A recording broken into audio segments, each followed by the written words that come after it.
ಬೆಳಗಿನ ಬೆಳಕು. ಅರಣ್ಯಕಾಂಡ 8ನೇ ಅಧ್ಯಾಯ 8ನೇ ವಾಕ್ಯ. 2 ಎತ್ತುಗಳು.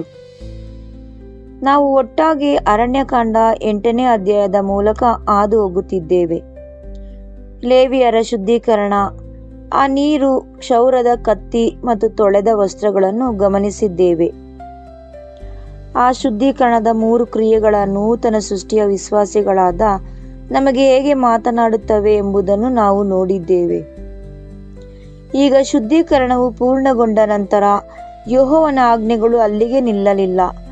ಲೇವಿಯರನ್ನು ಮುಂದೆ ಕರೆತರಲಾಯಿತು ಮತ್ತು 2 ಪ್ರಾಯದ ಎತ್ತುಗಳನ್ನು ಸಿದ್ಧಪಡಿಸಲಾಯಿತು.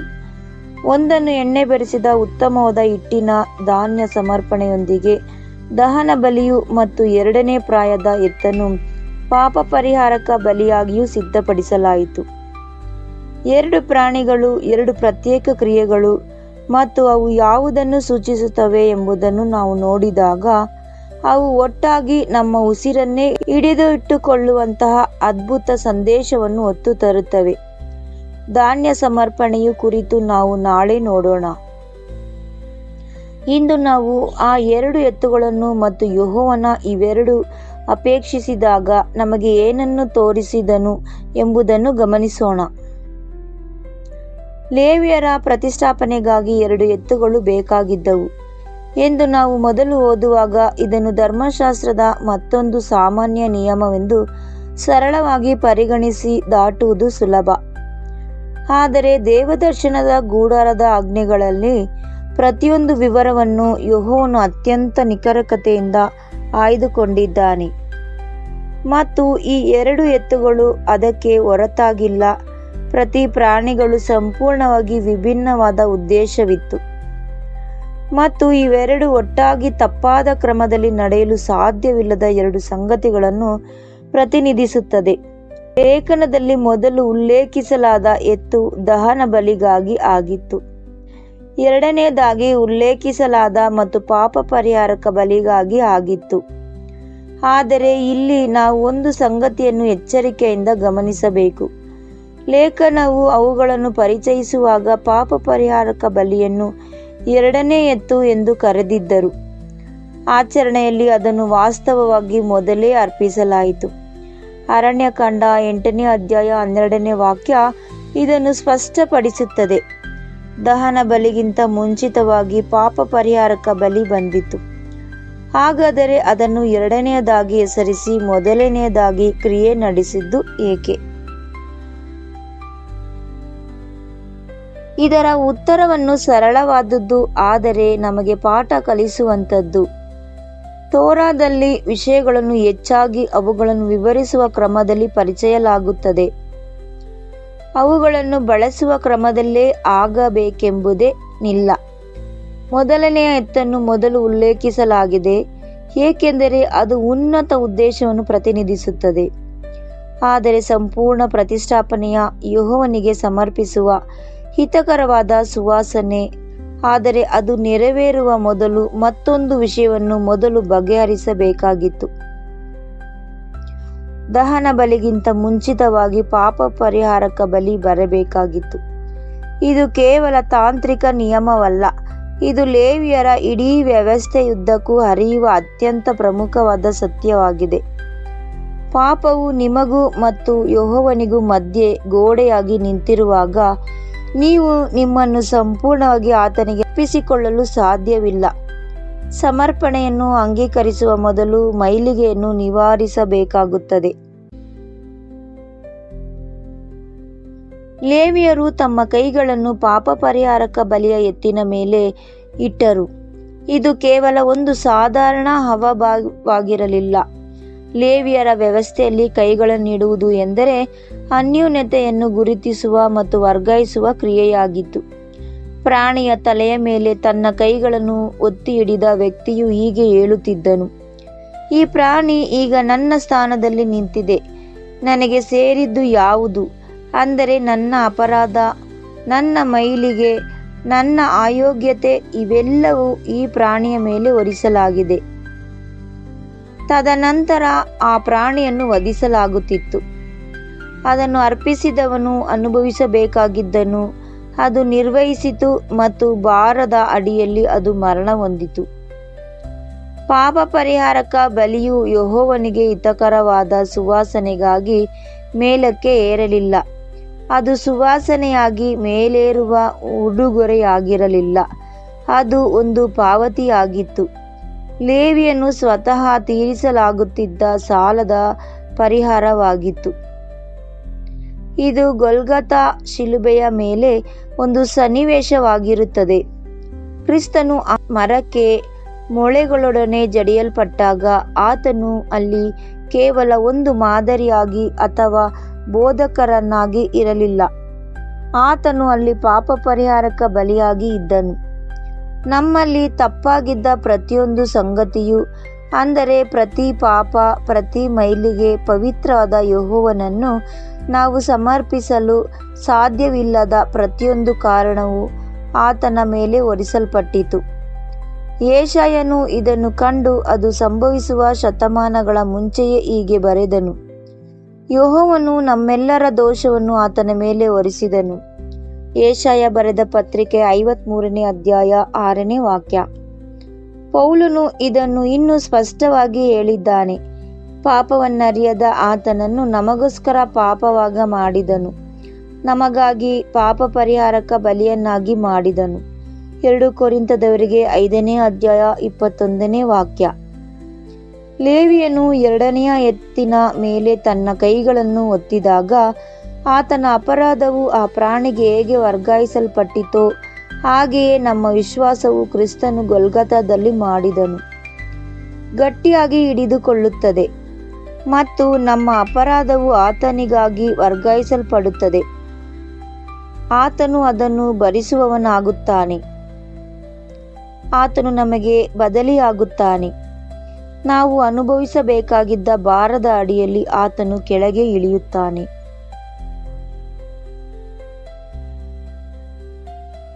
ಲೋಕವು ಸೌಂದರ್ಯವನ್ನು ಅರ್ಥಮಾಡಿಕೊಳ್ಳುವ ರೀತಿಯಲ್ಲಿ ಗೊಲ್ಗೊಥಾ ಒಂದು ಸುಂದರವಾದ ಕ್ಷಣವಾಗಿರಲಿಲ್ಲ. ಅದು ಕತ್ತಲೆಯಿಂದಲೂ ಮತ್ತು ಭಾರದಿಂದಲೂ ತುಂಬಿತ್ತು. ಅದಕ್ಕೆ ಕಿಂಚಿತ್ತೂ ಅರ್ಹನಲ್ಲದಾತನ ಮೇಲೆ ದೈವಿಕ ನ್ಯಾಯ ತೀರ್ಪಿನ ಪೂರ್ಣ ಭಾರವು ಬೀಳುತ್ತಿದ್ದ ಕ್ಷಣವದು.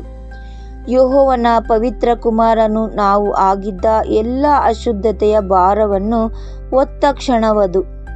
ಪಾಪ ಪರಿಹಾರಕ ಬಲಿಯು ಸಾಧಿಸಿದ್ದನ್ನು ವಿವರಿಸಲು ಬಳಸಲಾದ ಇಬ್ರಿಯ ಪದ ಕ್ಲಿಪ್ಪರ್, ಅಂದರೆ ಮುಚ್ಚುವುದು, ರದ್ದುಗೊಳಿಸುವುದು, ತೊಳೆದು ಶುದ್ಧೀಕರಿಸುವುದು. ಗೊಲ್ಗೊಥಾದಲ್ಲಿ ನಡೆದುದನ್ನು ಇದೆ.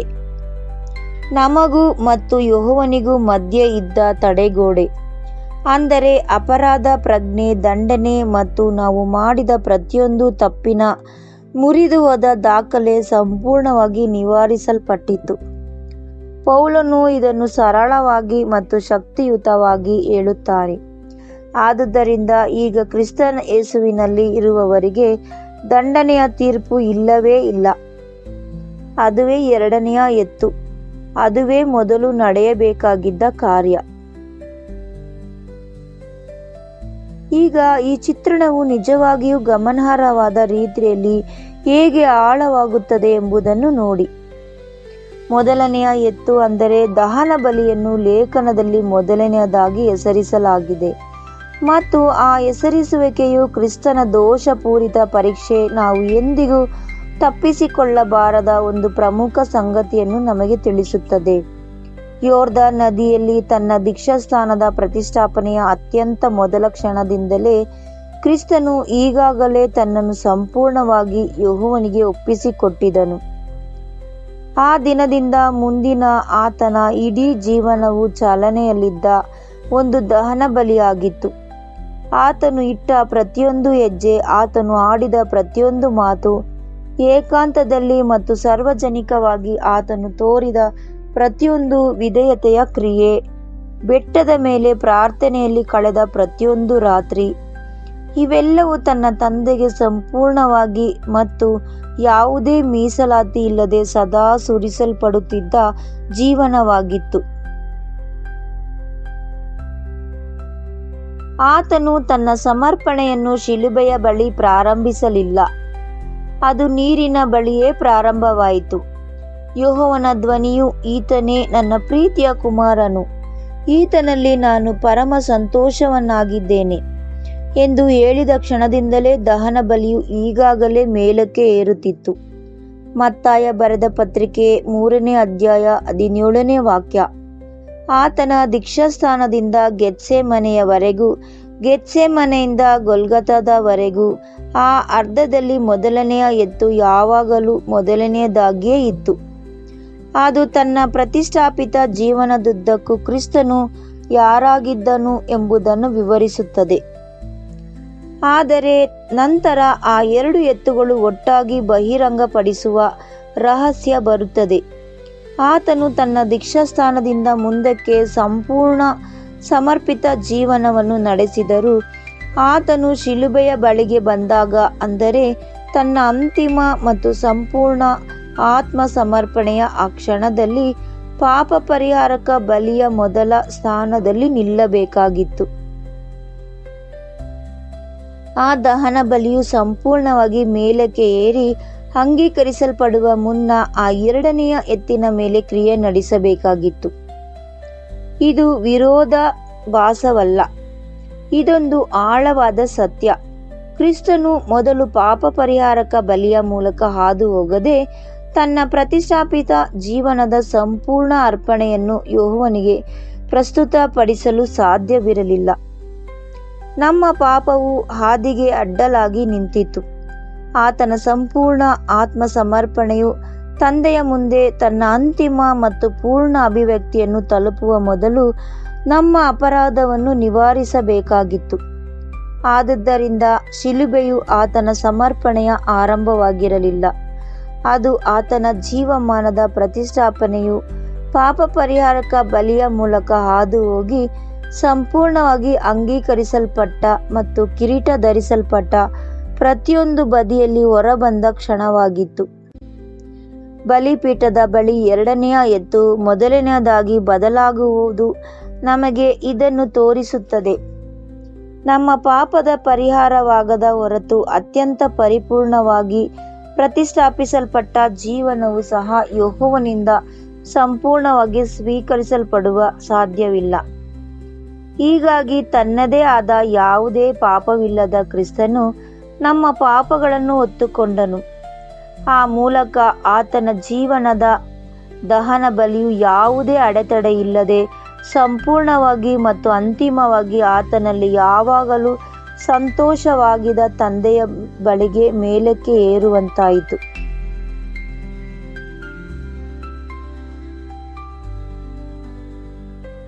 ಪೌಲನು ಈ 2 ವಾಸ್ತವಗಳನ್ನು ಒಂದೇ ವಾಕ್ಯದಲ್ಲಿ ಒಟ್ಟಿಗೆ ಹಿಡಿದಿಟ್ಟಿದ್ದಾನೆ. ನಮಗೋಸ್ಕರ ತನ್ನನ್ನು ಯೆಹೋವನಿಗೆ ಸುಗಂಧ ವಾಸನೆಯಾದ ಕಾಣಿಕೆಯನ್ನಾಗಿಯೂ ಯಜ್ಞವನ್ನಾಗಿಯೂ ಒಪ್ಪಿಸಿಕೊಟ್ಟನು. ಎಫೆಸದವರಿಗೆ 5ನೇ ಅಧ್ಯಾಯ 2ನೇ ವಾಕ್ಯ.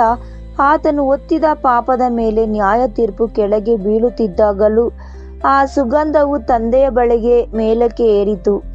ಕೆಳಮುಖದ ಮತ್ತು ಮೇಲ್ಮುಖದ 2 ಚಲನೆಗಳು ಒಂದೇ ಕ್ಷಣದಲ್ಲಿ ಒಂದೇ ಶಿಲುಬೆಯ ಮೇಲೆ ಸಂಭವಿಸಿದವು. 2 ಎತ್ತುಗಳು, ಒಂದೇ ಯಜ್ಞ, 2 ಸಂಪೂರ್ಣವಾಗಿ ಮತ್ತು ಸರಿಯಾದ ಕ್ರಮದಲ್ಲಿ ನೆರವೇರಿದವು. ಇದರಿಂದ ನಾವು ಪಡೆದುಕೊಳ್ಳಬೇಕಾದ ಮತ್ತೊಂದು ಸಂಗತಿ ಇದೆ. ಈ ಕ್ರಮವು ನಿರ್ದಿಷ್ಟವಾದದ್ದು ಮತ್ತು ಇದನ್ನು ಬದಲಾಯಿಸಲು ಸಾಧ್ಯವಿಲ್ಲ. ಲೇವಿಯರಿಗಾಗಿ ಅಥವಾ ನಮಗಾಗಲಿ ಇದು ಬದಲಾಗದು. ಸಮರ್ಪಣೆಯ ಮುಂಚಿತವಾಗಿ ಪ್ರಾಯಶ್ಚಿತ್ತ ಬರಲೇಬೇಕು. ದಹನ ಬಲಿಗಿಂತ ಮುಂಚಿತವಾಗಿ ಪಾಪ ಪರಿಹಾರಕ ಬಲಿ ಬರಲೇಬೇಕು. ಎಷ್ಟೇ ಪ್ರಾಮಾಣಿಕವಾದ ವೈಯಕ್ತಿಕ ಸಮರ್ಪಣೆಯೂ ಸಹ ಪಾಪದ ನಿವಾರಣೆಗೆ ಪರ್ಯಾಯಲಾಗಲಾರದು. ಅಪರಾಧದ ತಡೆಗೋಡೆಯು ಇನ್ನೂ ತನ್ನ ಮತ್ತು ಯೆಹೋವನ ಮಧ್ಯೆ ನಿಂತಿರುವಾಗ ತನ್ನನ್ನು ಸಂಪೂರ್ಣವಾಗಿ ಒಪ್ಪಿಸಿಕೊಡಲು ಪ್ರಯತ್ನಿಸುವ ಒಬ್ಬ ವ್ಯಕ್ತಿಯು ಆ ಸಮರ್ಪಣೆಯನ್ನು ಪೂರ್ಣಗೊಳಿಸಲು ಸಾಧ್ಯವಿಲ್ಲ. ಪಾಪ ಪರಿಹಾರಕ ಬಲಿಯು ಮೊದಲು ತನ್ನ ಕೆಲಸವನ್ನು ಮಾಡಿದಾಗ ಮಾತ್ರ ದಹನ ಬಲಿಯು ಮೇಲಕ್ಕೆ ಏರಬಲ್ಲದು. ನಮ್ಮ ಸ್ವಂತ ಜೀವನದಲ್ಲಿ ಇದರ ಅರ್ಥವೇನೆಂದರೆ, ನಾವು ಪ್ರತಿಷ್ಠಾಪನೆಯಿಂದ ಪ್ರಾರಂಭಿಸುವುದಿಲ್ಲ, ನಾವು ಶಿಲುಬೆಯಿಂದ ಪ್ರಾರಂಭಿಸುತ್ತೇವೆ. ಕ್ರಿಸ್ತನು ಪಾಪ ಪರಿಹಾರಕ ಬಲಿಗಾಗಿ ಒದಗಿಸಿದ ಪ್ರಾಯಶ್ಚಿತ್ತವನ್ನು ನಾವು ಸ್ವೀಕರಿಸುತ್ತೇವೆ. ನಾವು ಆ ಅಡ್ಡಗೋಡೆಯನ್ನು ನಿವಾರಿಸಲು ಬಿಡುತ್ತೇವೆ. ತದನಂತರ ಶುದ್ಧೀಕರಿಸಲ್ಪಟ್ಟ ನೆಲದ ಮೇಲೆ ನಿಂತು ನೀತಿವಂತರೆಂದು ನಿರ್ಣಯಿಸಲ್ಪಟ್ಟು ಮತ್ತು ಕ್ಷಮಿಸಲ್ಪಟ್ಟವರಾಗಿ ನಾವು ನಮ್ಮ ದೇಹಗಳನ್ನು ಪವಿತ್ರವೂ ಯೆಹೋವನಿಗೆ ಮೆಚ್ಚಿಕೆಯಾದ ಸಜೀವ ಯಜ್ಞವಾಗಿ ಸಮರ್ಪಿಸಲು ಶಕ್ತರಾಗುತ್ತೇವೆ. ರೋಮಾಪುರದವರಿಗೆ 12ನೇ ಅಧ್ಯಾಯ 11ನೇ ವಾಕ್ಯ. ಮುಂಚಿತವಾಗಿ ಅಲ್ಲ, ಅನಂತರ. ಯೆಹೋವನು ಅರಣ್ಯದ ದೇವದರ್ಶನದ ಗುಡಾರದಲ್ಲಿ ನಿರ್ಮಿಸಿದ ಮಾದರಿ ಇದೇ ಆಗಿದೆ ಮತ್ತು ಆತನು ಈ ಮಾದರಿಯನ್ನು ಬದಲಾಯಿಸಲಿಲ್ಲ. ನಾಳೆ ನಾವು ಎಣ್ಣೆ ಬೆರೆಸಿದ ಉತ್ತಮವಾದ ಹಿಟ್ಟಿನ ಧಾನ್ಯ ಸಮರ್ಪಣೆಯನ್ನು ನೋಡಲಿದ್ದೇವೆ ಮತ್ತು ಯೆಹೋವನು ಆ ಅರಣ್ಯದ ಪಾಳೆಯದಲ್ಲಿ ಅಷ್ಟು ಜಾಗರೂಕತೆಯಿಂದ ಸಿದ್ಧಪಡಿಸಿದ ನಂತರ ಮತ್ತೊಂದು ಪದರವನ್ನು ಕಾಣಲಿದ್ದೇವೆ. ಆದರೆ ಇಂದಿಗೂ ಆ 2 ಎತ್ತುಗಳ ಭಾರ ಮತ್ತು ವಿಸ್ಮಯದೊಂದಿಗೆ ನಾವು ಮೌನವಾಗಿರಿಸೋಣ. 2 ಪ್ರಾಣಿಗಳು, 2 ಅರ್ಪಣೆಗಳು, ಒಂದು ಪರಿಪೂರ್ಣ ಯಜ್ಞ. ದೀಕ್ಷಾಸ್ನಾನದ ಬಲಿ ಪ್ರಾರಂಭವಾಗಿ ಗೊಲ್ಗೊಥಾದಲ್ಲಿ ಪಾಪ ಪರಿಹಾರಕ ಬಲಿಯು ಮೂಲಕ ಹಾದುಹೋಗಿ ತಂದೆಯಿಂದ ತನ್ನ ಪೂರ್ಣತೆಯಲ್ಲಿ ಒಮ್ಮೆಗೆ ಮತ್ತು ಎಂದೆಂದಿಗೂ ಸ್ವೀಕರಿಸಲ್ಪಟ್ಟ ಒಂದು ಪ್ರತಿಷ್ಠಿತ ಜೀವನವದು. ಪ್ರಾರ್ಥನೆ. ಓ ಯೆಹೋವನೇ, ನಮ್ಮ ದೇವರೇ, ನೀನೇ ಸ್ವತಃ ಸಾಧ್ಯವಾಗಿರಿಸುವುದನ್ನು ಹೊರತುಪಡಿಸಿ ನಿನ್ನ ಮುಂದೆ ತರಲು ನಮ್ಮದೇ ಆದದ್ದು ಏನೂ ಇಲ್ಲದೆ ನಾವು ಇಂದು ನಿನ್ನ ಮುಂದೆ ನಿಂತಿದ್ದೇವೆ. ನೀನು 2 ಎತ್ತುಗಳನ್ನು ಅಪೇಕ್ಷಿಸದೆ ಮತ್ತು ನಿನ್ನ ಜ್ಞಾನ ಹಾಗೂ ಪ್ರೀತಿಯಲ್ಲಿ ನಾವು ಎಂದಿಗೂ ಒದಗಿಸಲಾರದನ್ನು ನೀನು ನಿನ್ನ ಕುಮಾರನಲ್ಲಿ ನಮಗಾಗಿ ಒದಗಿಸಿಕೊಟ್ಟೆ. ಆತನ ದೀಕ್ಷಾಸ್ನಾನದ ದಿನದಿಂದ ಸಂಪೂರ್ಣವಾಗಿ ನೀಡಲ್ಪಟ್ಟ ಒಂದು ಜೀವನ ದಹನ ಬಲಿಯು ಮೇಲಕ್ಕೆ ಏರುತ್ತಿದೆ. ಪಾಪ ಪರಿಹಾರಕ ಬಲಿಯ ಮೊದಲ ಸ್ಥಾನದಲ್ಲಿ ನಿಂತ ಆ ಶಿಲುಬೆ ತಡೆಗೋಡೆಯು ನಿವಾರಿಸಲ್ಪಟ್ಟಿದೆ, ಸಾಲವು ತೀರಿದೆ. ತದನಂತರ ಆತನ ಪ್ರತಿಷ್ಠಾಪಿತ ಜೀವನವು ತನ್ನ ಪೂರ್ಣತೆಯಲ್ಲಿ ಸ್ವೀಕರಿಸಲ್ಪಟ್ಟಿದೆ, ಪರಿಪೂರ್ಣವಾಗಿ ಮತ್ತು ಅಂಗೀಕರಿಸಲ್ಪಟ್ಟಿದೆ. ನಾವು ಅದನ್ನು ಎಂದಿಗೂ ಹಗುರವಾಗಿ ಪರಿಗಣಿಸದಂತೆ ಮಾಡು. ಅದು ನಮ್ಮನ್ನು ಸದಾ ಪ್ರೇರೇಪಿಸಲಿ ಮತ್ತು ಪ್ರಾಯಶ್ಚಿತ್ತವನ್ನು ಪಡೆದುಕೊಂಡವರಾಗಿ ಶುದ್ಧೀಕರಿಸಲ್ಪಟ್ಟ ಮೇಲೆ ನೆಲದ ಮೇಲೆ ನಿಲ್ಲುವಂತೆಯೂ ನಾವು ಈಗ ನಮ್ಮನ್ನು ಯಾವುದೇ ಮೀಸಲಾತಿ ಇಲ್ಲದೆ ಸಂಪೂರ್ಣವಾಗಿ ಒಪ್ಪಿಸಿಕೊಡುವಂತೆ ಮಾಡು. ಯೆಹೋವನೇ, ಪೂರ್ಣ ಹೃದಯದಿಂದ ನಿನ್ನನ್ನು ಕೊಂಡಾಡುವೆನು, ನಿನ್ನ ಅದ್ಭುತ ಕಾರ್ಯಗಳನ್ನೆಲ್ಲ ಪ್ರಸ್ತಾಪಿಸುವೆನು. ಕೀರ್ತನೆ 9ನೇ ಅಧ್ಯಾಯ 1ನೇ ವಾಕ್ಯ.